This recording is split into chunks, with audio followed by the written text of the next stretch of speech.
घुसपैठियों पर चुनावी ममता से जुड़ी हुई आपको हम रिपोर्ट दिखाने जा रहे हैं। बंगाल में चुनाव से ठीक पहले रोहिंग्या समुदाय पर बड़ी खबर सामने आ रही है। क्या बंगाल चुनाव में ममता सरकार ने रोहिंग्या समुदाय के लाखों लोगों की घुसपैठ करवाई है? क्या टीएमसी के लोग लाखों अवैध घुसपैठियों के दम पर इस बार चुनाव जीतने की रणनीति बना रहे हैं? मुख्यमंत्री ममता बनर्जी हर मंच से ये कहकर घुसपैठियों को बचाने की कोशिश कर रही हैं कि वो किसी भी सूरत में बंगाल में एनआरसी लागू नहीं होने देंगी, जबकि केंद्रीय सुरक्षा और खुफिया एजेंसियां कई बार रोहिंग्या समुदाय की घुसपैठ को लेकर अलर्ट जारी कर चुकी है।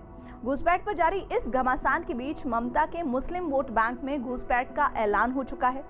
तो क्या बंगाल में अब की बार घुसपैठ से बनेगी सरकार?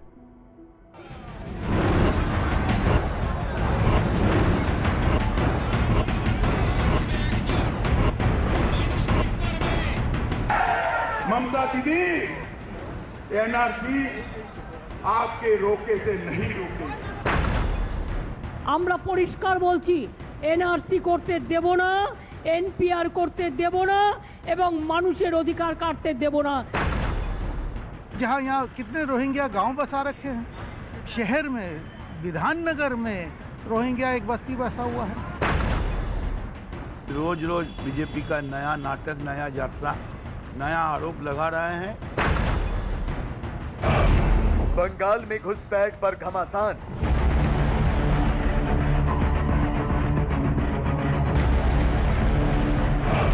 चुनाव से पहले 4 लाख घुसपैठिए। अब की बार घुसपैठ से सरकार। माओवाद और रोहिंग्या पर घिरी ममता। मुस्लिम वोट बैंक में घुसपैठ।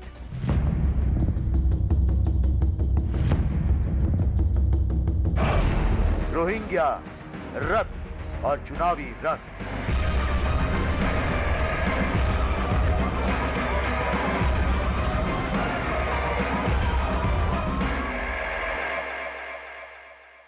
पश्चिम बंगाल में इस बार का चुनावी ट्रेलर आने वाले दिनों के राजनीतिक घमासान की तस्वीर बयां कर रहा है। पिछले कई महीनों से अपने चुनावी मुद्दों पर धार लगा रही टीएमसी और बीजेपी चुनाव आयोग के दौरे पर ही भिड़ गई। रोहिंग्या से लेकर अल्पसंख्यक तुष्टीकरण के मुद्दे पर चुनावी हलचल मची हुई है।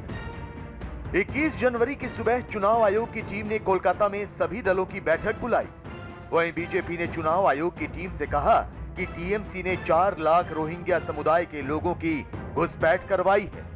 ये वोट डलवाने की राजनीतिक साजिश है। वहीं टीएमसी ने बीजेपी पर रोहिंग्या समुदाय के नाम पर तुष्टीकरण की राजनीति का आरोप लगाया। रोहिंग्या मुद्दे के अलावा बीजेपी ने परिवर्तन रथ यात्रा निकालने का फैसला किया है।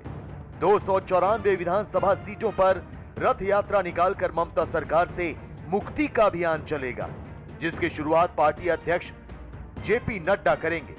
वहीं बंगाल में टीएमसी के वोट बैंक में घुसपैठ के लिए पीरजादा अब्बास सिद्दीकी ने नई पार्टी का ऐलान कर दिया है। बंगाल चुनाव में रोहिंग्या समुदाय को लेकर राजनीतिक हंगामा शुरू हो गया है। बीजेपी ने चुनाव आयोग के सामने बड़ा आरोप लगाया। बीजेपी ने आरोप लगाया कि टीएमसी ने 4 लाख लोगों की घुसपैठ कराई है। टीएमसी ने रोहिंग्या समुदाय के लोगों को बसाया है। यह घुसपैठ बंगाल की सीमा से हुई है। वोटर लिस्ट में 4 लाख घुसपैठिए हैं। टीएमसी घुसपैठियों से वोट डलवाना चाहती है। हम जो आज चुनाव आयोग मुख्य अधिकारी से जो मिले, उनको सबसे पहले तो ये बोला कि जिस दिन आप चुनाव घोषणा करेंगे उसी दिन केंद्रीय बल का तैनाती कीजिए। सीमांत के जितने जिला हैं, ऊपर से नीचे तक सब जिला में वोटरों की वृद्धि हुई है। तो ये तो साफ नजर आता है वोटर कहाँ से आए हैं। ये भी इनके इम्पोर्टेड वोटर से आए हैं वोटर, बगल के देश से, जो हमारे नागरिक नहीं है।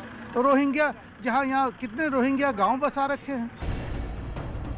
रोहिंग्या समुदाय के मुद्दे पर बंगाल में बीजेपी और टीएमसी दोनों आक्रामक रही है। बीजेपी घुसपैठियों की पहचान के लिए एनआरसी पर जोर दे रही है, तो मुख्यमंत्री ममता बनर्जी उसका पुरजोर विरोध कर रही हैं। लाखों लोग हैं, मुझे बताइए, बांग्लादेशी घुसपैठियों को अलग अलग करना चाहिए या नहीं करना चाहिए? जरा जोर से बोलिए, करना चाहिए नहीं करना चाहिए? ममता दीदी, एनआरसी आपके रोके से नहीं रोकेगी। আসামে ওরা এনপিআর করছে, এনআরসি করেছে, আসামের পাশের রাজ্য বাংলা। আমরা পরিষ্কার বলছি, এনআরসি করতে দেব না, এনপিআর করতে দেব না এবং মানুষের অধিকার কাটতে দেব না, নিশ্চিন্তে থাকুন।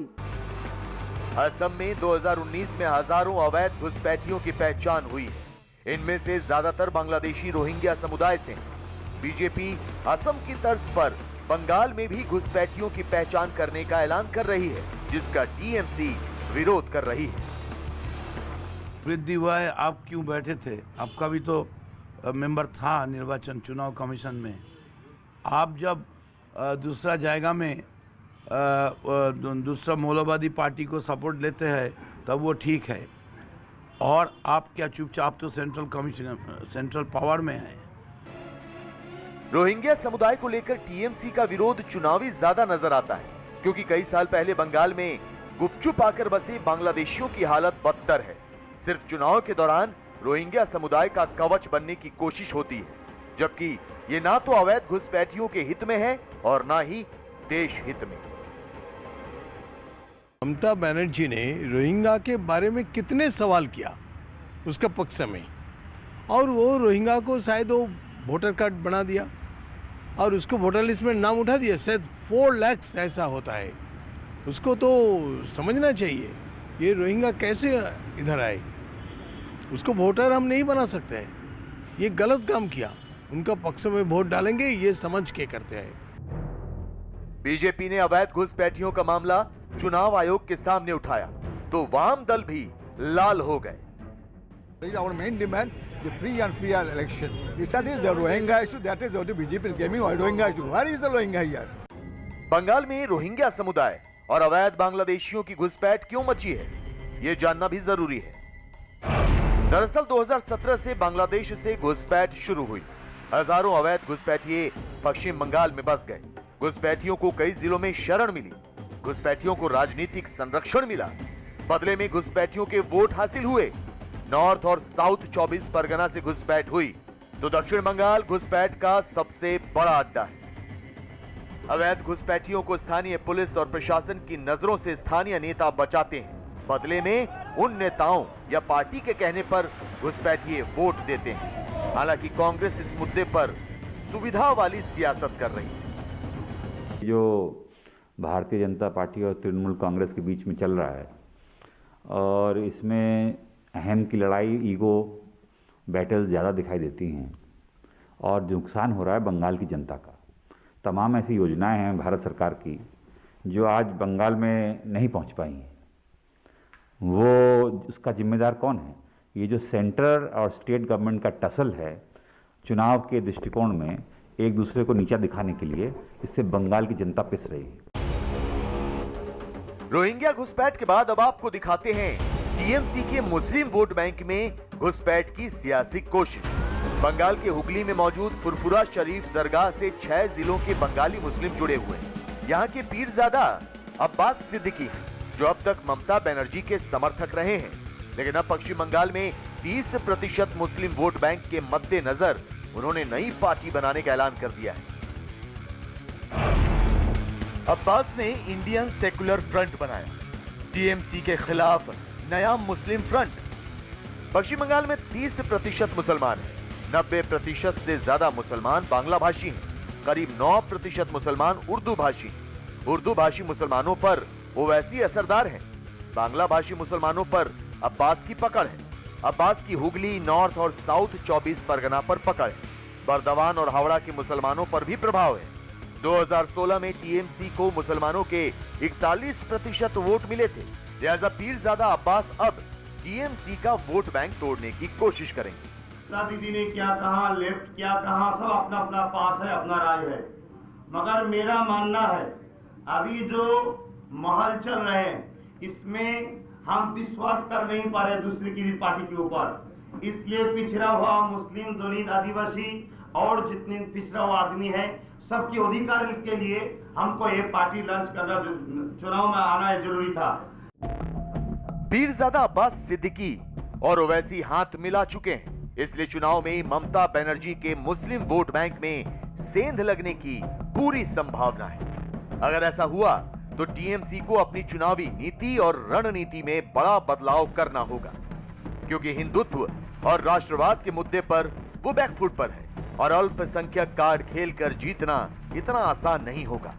शायद इसीलिए मुख्यमंत्री ममता बनर्जी ने बंगाल में महापुरुषों की सियासत वाला दांव चला है। 23 जनवरी को नेताजी सुभाष चंद्र बोस की जयंती पर प्रधानमंत्री मोदी के कार्यक्रम से पहले ममता बनर्जी ने घरों में शंख बजाने की अपील की है। আমাদের সারা বাংলার প্রতিটা মানুষের কাছে, সারা ভারতবর্ষের প্রতিটা মানুষের কাছে এবং সারা বিশ্বে আমাদের যারা ইন্ডিয়ানরা আছেন তাদের সকলের কাছে, এনআরআই বাঙালিদের কাছেও বলবো, ঠিক 12টা 15 ভারতবর্ষের টাইমে আপনারা দয়া করে বাড়িতে শঙ্খ বাজাবেন। पश्चिम बंगाल में रोहिंग्या समुदाय, बीजेपी की रथ यात्रा, नेताजी सुभाष चंद्र बोस की जयंती और पीरजादा अब्बास सिद्दीकी का अल्पसंख्यक कार्ड चुनावी राजनीति के नए रंग और समीकरण तय करेगा।